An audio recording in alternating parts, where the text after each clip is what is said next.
Up to now, most of our discussion of Hermitian operators has implicitly assumed a discrete spectrum. In that setting, the eigenvalues are labeled by integers, the eigenfunctions are square normalizable, and the standard proofs of reality, orthogonality, and completeness work very cleanly within Hilbert space. But some very important operators do not have a discrete spectrum.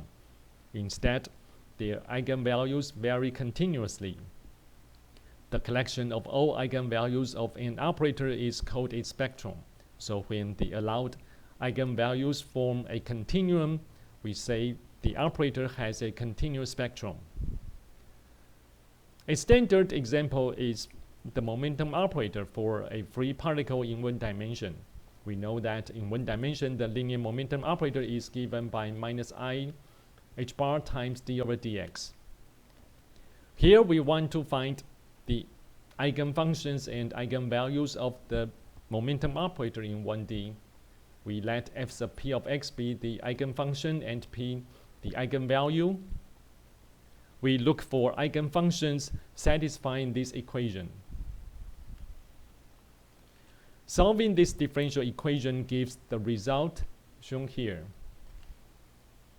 So the momentum eigenfunctions are plane waves.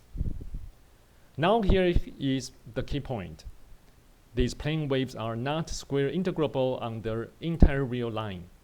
Their magnitude doesn't decay at infinity, so the integral of the absolute square of f sub p of x over all space diverges. Therefore, these eigenfunctions do not belong to the Hilbert space of normalizable states.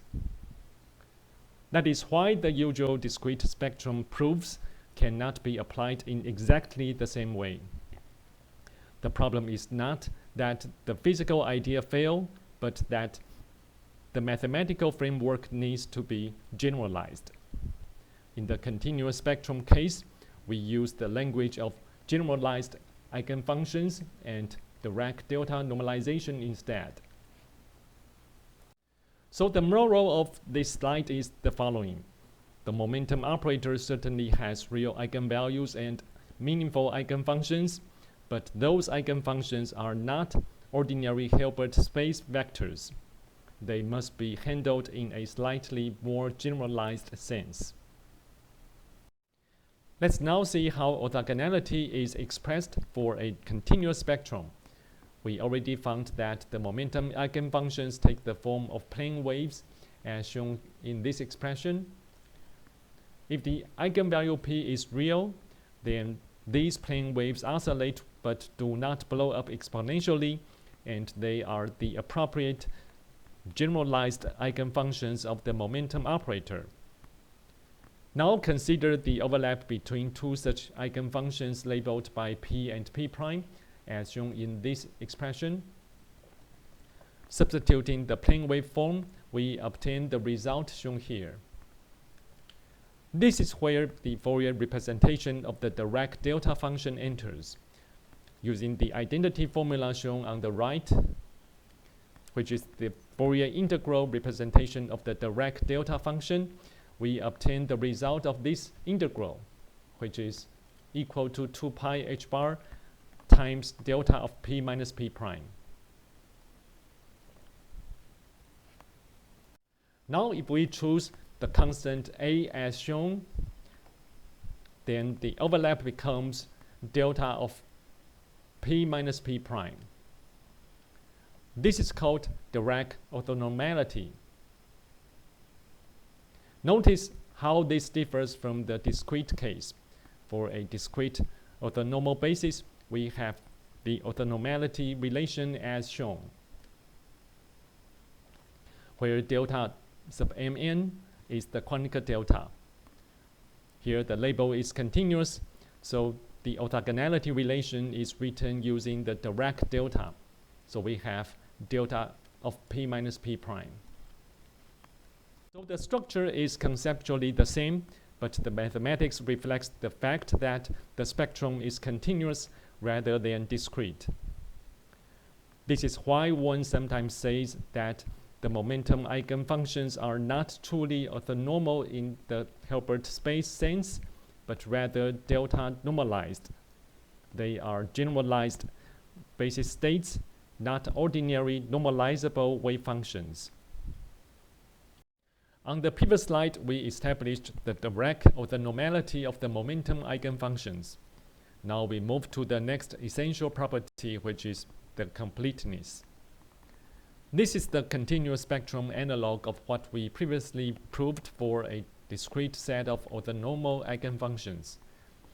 In the discrete case, an arbitrary square integrable function can be expanded as a sum over basis states. Here, because the momentum spectrum is continuous, the sum is replaced by an integral.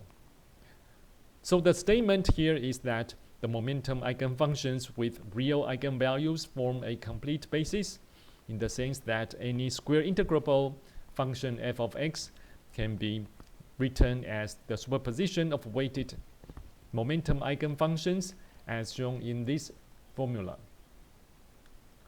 Using the normalized momentum eigenfunction shown here, we obtain the expression as shown, where p is a real continuous variable.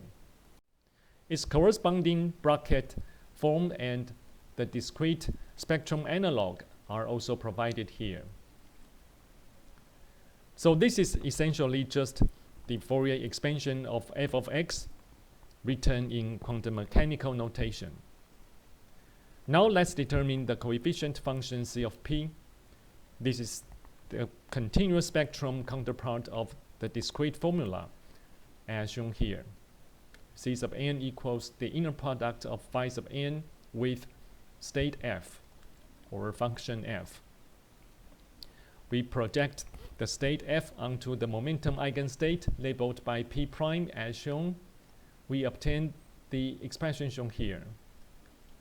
Using direct orthonormality, where the inner product of phi sub p prime with phi sub p equals delta of p minus p prime, we obtain the result as shown, where the direct delta function picks up the coefficient function c of p at p prime.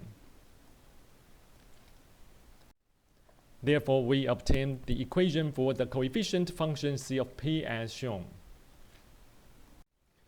It is the inner product of phi sub p with state f, or function f. So the whole structure is exactly parallel to the discrete case. In a discrete basis, the state is specified by a list of coefficients c sub n. In a continuous basis, the state is specified by a coefficient function c of p. Note that the physical meaning of the absolute square of c of p times dp, it is the probability that the momentum lies in the interval p and p plus dp, provided the state is normalized. This is an important conceptual step. The plane waves are not square normalizable, so they are not ordinary Hilbert space basis vectors in the same sense as bound state eigenfunctions. Nevertheless, they still serve as a generalized complete basis. Now we generalize the previous momentum example to any Hermitian operator with a purely continuous spectrum. Suppose we have a family of generalized eigenkits labeled by a continuous variable lambda, and suppose they satisfy the direct orthonormality condition as shown. Then an arbitrary state kit psi can be expanded in this continuous basis as shown in this equation. Now substitute the coefficient function c of lambda back into the expansion here. We arrive at the equation as shown. Rewriting the above equation as the equation shown here, now we come to a crucial point. If this equation is true for every state kit psi, then the operator inside the parentheses must be the identity operator. Therefore, we arrive at this equation. This is the completeness relation for a continuous spectrum. So the logic is exactly the same as in the discrete case. Previously, we had summation over n kit bra phi sub n equals the identity operator. Now, because the index is continuous, the sum is replaced by an integral as shown. On the right, we present the momentum eigenstates as a standard example. I encourage you to study it independently. So this equation is a very important result. It tells us that even though continuum eigenstates are not normalizable in the ordinary sense, they still resolve the identity and allow us to reconstruct an arbitrary physical state. That is precisely what we mean by completeness in the continuous spectrum case. Also, please note that this form applies when the spectrum is purely continuous.